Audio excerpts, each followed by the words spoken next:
Hi guys, James at RampantLionReviews again for you today with another beer review. For this one we are going to head over to England. We're going to go back to Yorkshire, to Huddersfield, and do another review from Magic Rock Brewing. So today I've got a can of their Clairvoyance, one of these lovely big half-litre cans that they've been starting to do recently, and this one is another IPA. It comes in at 7% ABV and it's very, very highly rated, 98 overall, and within the style on Rate Beer. So you shouldn't take Rate Beer as a godsend, of course, but it does give you a very good barometer of how nice some of the beers are. So yeah, a big thank you to my friend Andreas for giving me this can. One of his friends, of course, ordered a crate of this beer over to Sweden, and Andreas gave me it when we were at the Malmö Öl och Whiskey Festival together, which is, of course, where I got this new glass. And I know a couple of the English beer reviewers have looked at this one as well. Craig from Kent Beer Reviews, very, very nice chap. Of course, he's reviewed this one, as has Rob from Hopscene, and this is one of his local breweries, of course. He works in York and is based somewhere around that area. These guys, like I mentioned to you,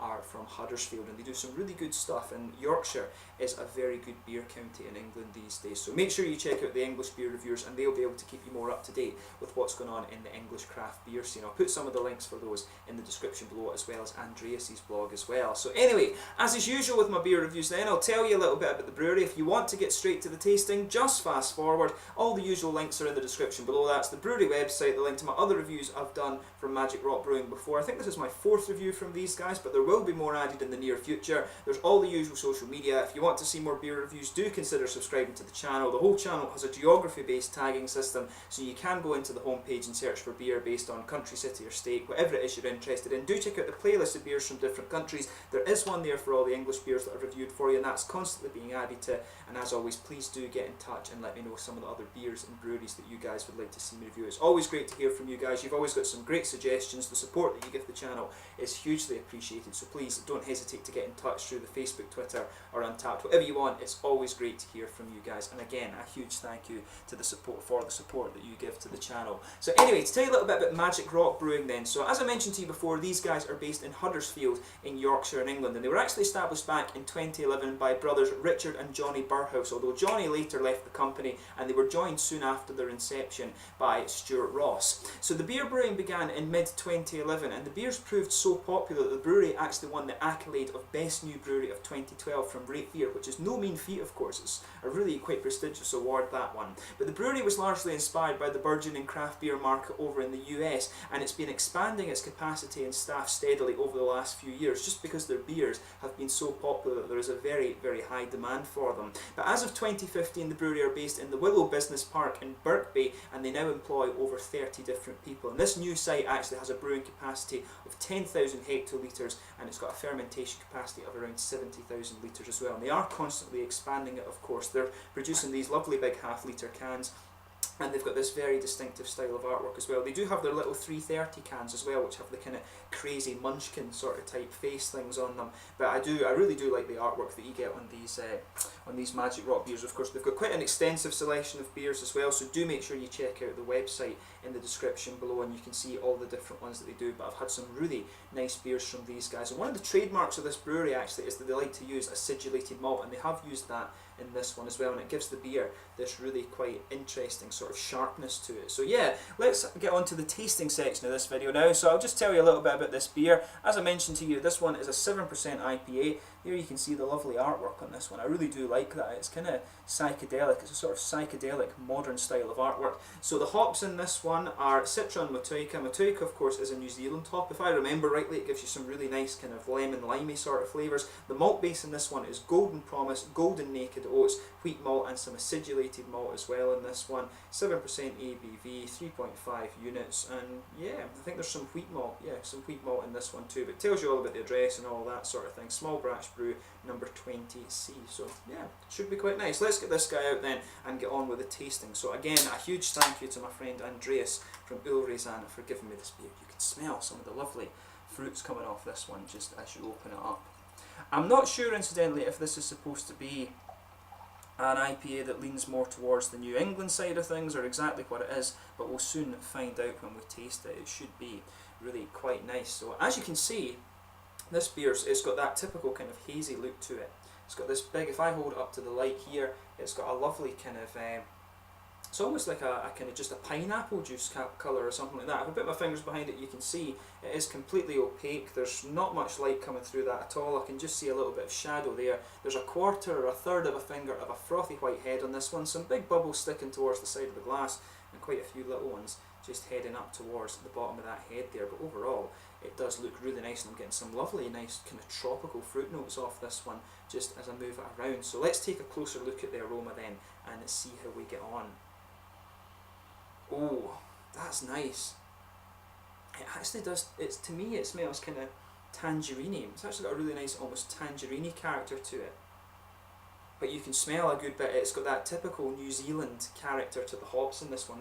It's always kind of, it's that sort of, you can just tell if you're used to New Zealand hops, you can just tell that they're in there. It's got this really nice, but almost slightly flat kind of juicy character to them. If you can think of the Nelson Sauvin hop, that's probably the most well-known one that you're going to find from New Zealand. And all New Zealand hops seem to have that almost like candied fruit character to them. They've just got a very distinctive fruity aroma, and you can definitely pick out these notes from the Matuika in there. I think it's quite limey. There's a lot of nice limey character coming out of this one, but you're getting a lot from the Citra in this too. So there's a lot of, I'm getting quite a bit of mango out of this one. I think there's some passion fruit in there as well. I was getting some oranges as well. It does have almost a little bit of tangerine character to it. Yeah, I want to say there's a little bit of an orangey character to this one. Tangerine, like I said. When you sugar it up, you start to get more of the kind of New Zealand characters out of the hops of this one. That's lovely. It's got a great aroma to it. Just take a little bit of time and enjoy the aroma of this one before you get stuck into it. It's a really lovely smelling beer. Yeah, so lemon limey character, like I was saying. There's a wee bit of like lychee or almost gooseberry notes coming out of this one. You can get those too, of course, from the Citra, and it does have quite a little bit of that gooseberry note, and that, again, it comes from the kind of New Zealand side of things, that kind of distinctive New Zealand hop aroma that this beer has. There aren't many breweries, incidentally, over here in Sweden that experiment with New Zealand hops. From what I hear, they're actually quite expensive and very difficult to find in Sweden, although quite a few of the breweries in England seem to get a hold of them right enough. But that's a lovely smelling beer. So underneath the fruits, you're getting a little bit of floral character. There's a little bit of lighter grassy notes to it, and you can pick up some of the nice sweet bready and biscuity malts in this one. A little bit of that oaty character is coming out of this one. You can just smell a distinctive little bit of almost, not quite porridgey oats, but that distinctive oaty note that you get. I'm not picking up anything really from the acidulated malts, but in my experience with the Magic Rock beers, you always do notice that in the flavour of the beer. But it's a lovely smelling beer, this one, some great fruity notes on it.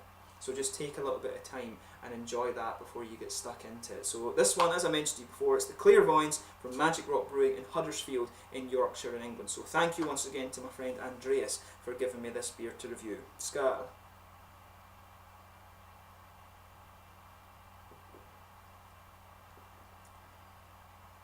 Oh, that's good.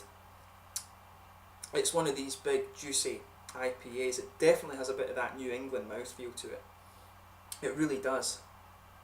That's very nicely done, honestly. Just on the first sip of that, if you get the chance to try this beer, I do recommend that you just have a go at it. It's really quite nice.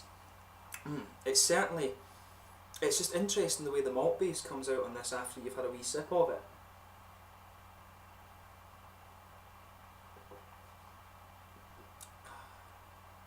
That's nice.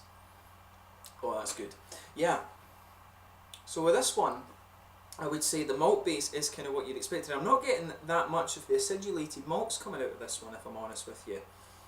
So this beer, it's quite an interesting one because it's got that typical smoothness that you almost think that you almost always expect from these New England style IPAs. So you can get some nice smooth white bready character out of this one. On top of that, you can feel a little bit of this almost grainy character coming out from the oats.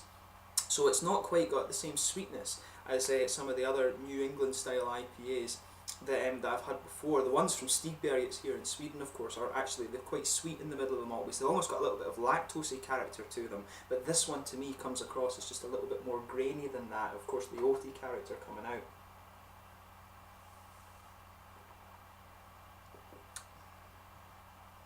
Yeah, this is really nice. If you get the chance to try this beer, definitely pick yourself up a can of this. It's really good.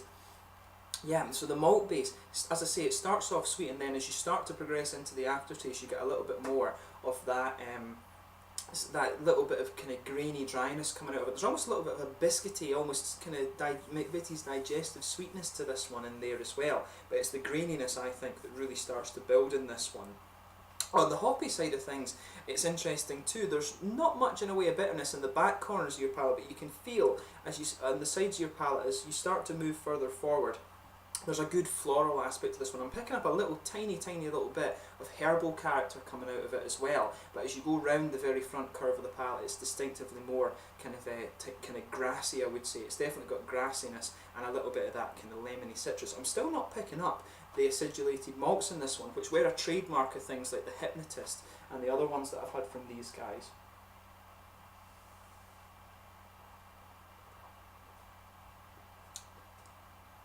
Yeah, I'm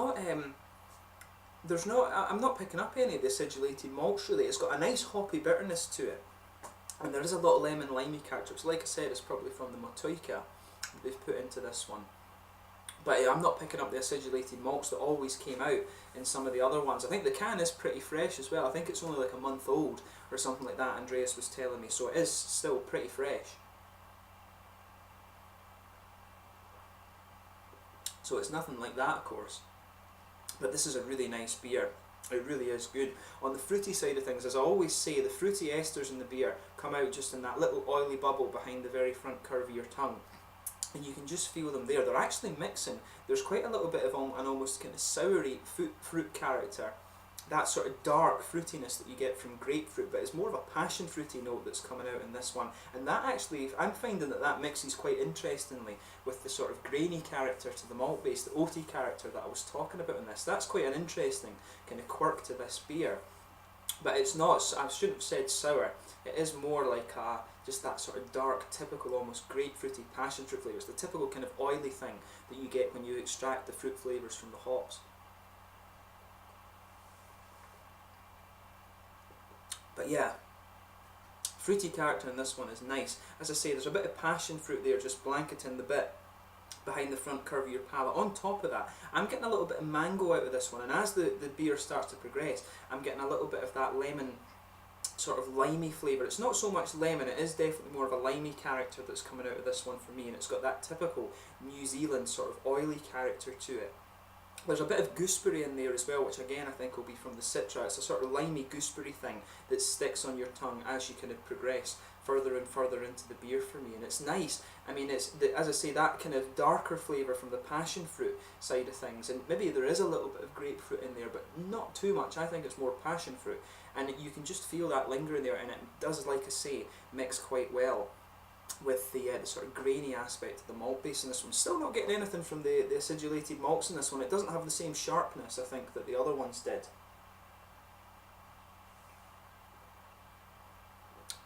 There's a wee tiny bit of it just at the very front of the beer, but as you move on to the back end of it, there's not really that much to it. It still tastes very, very fresh, this one. There's a good bit of that kind of slightly spicy floral character. For me, it's more spicy and floral than it is pine resiny, and from the two hops in this, you would expect more of a floral flavour rather than a pine resinous thing. Chinook, of course, and things like that are the ones that are going to give you the pine resins. These two hops are more floral than anything else, so that definitely kind of fits in with what you'd expect.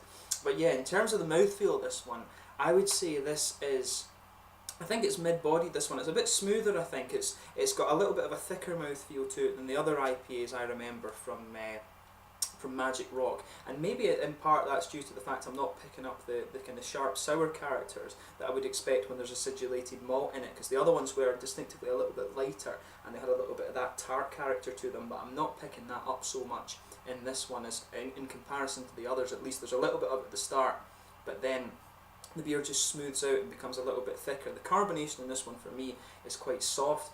The mouthfeel, I would say, it's a mix between oily and has a little bit of that kind of slightly creamier, smoothie character that you expect of a New England style IPA. It doesn't say on the website, incidentally, whether this beer is considered to be a New England style of IPA, but to me it kind of seems as if it's going down that route, to be honest. There's a good hoppy bitterness to this one. The malt base, like I said, is quite smooth. It's got a little bit of sweetness to it, but there is a little bit of kind of grainy dryness to the beer as well. There's a lot of juicy, fruity character. Some of the darker fruit in there, like I was saying, maybe a little bit of grapefruit. I think more passion fruit though, right enough. And then there's the lighter, kind of juicy, lemon limey characters to this beer. It definitely leans more towards the limey side of things for me, which is of course the trait that you'd expect from Motueka. But again, it's another really, really quite nice beer from Magic Rock. And in terms of the rating it has on Rate Beer, I can see why it has that. It's actually a very nice, kind of easy drinking beer. That's the one thing with these types of IPAs, the big hazy IPAs that are coming out these days. At 7% ABV, this beer is really quite dangerously drinkable, I have to admit. So yeah, if you get the chance to try this one, it's another really damn good beer from Magic Rock, and I would recommend that you have a look at this one. If you want a good place to start when it comes to English craft beer, Magic Rock is a really good place, along with the likes of Beavertown and things like that. So yeah, really another really nice beer from this one. As I mentioned before, if you want another take on this beer, you can check out Craig's beer reviews over at Kent Beer Reviews. Rob from Hopsy, and this is one of his local breweries, of course you can check out his thing, and do make sure you check out my friend Andreas at Ulrezan, who did give me this can. So I hope you guys have enjoyed my beer review. It's been really cool to review another one of the Magic Rock beers for you. I'm sure I'll do more when I'm home in Scotland over the summer for a little bit, but it's been really cool to review this one. As always, please let me know your own thoughts on this beer in the comment section below. Thank you for watching my beer reviews, and until the next time, please like, subscribe, share, all the usual YouTube stuff. Like I said, if you're interested in English craft beer, Magic Rock Brewing is a very good place to start. They do some awesome beers, and this one is going down the route of one of these kind of nice, very easy drinking New England style IPAs, and the New Zealand hop character in this one for me is what makes it that little bit quirky. If you love limey flavours in your IPAs and gooseberries and things like that, you are definitely going to enjoy this one. So thank you again for watching. Been really cool to review this one. Thank you again to Andreas, and I will catch you guys very soon with more beer reviews. The Clairvoyant from Magic Rock Brewing in Huddersfield in Yorkshire in England. Slàinte just now.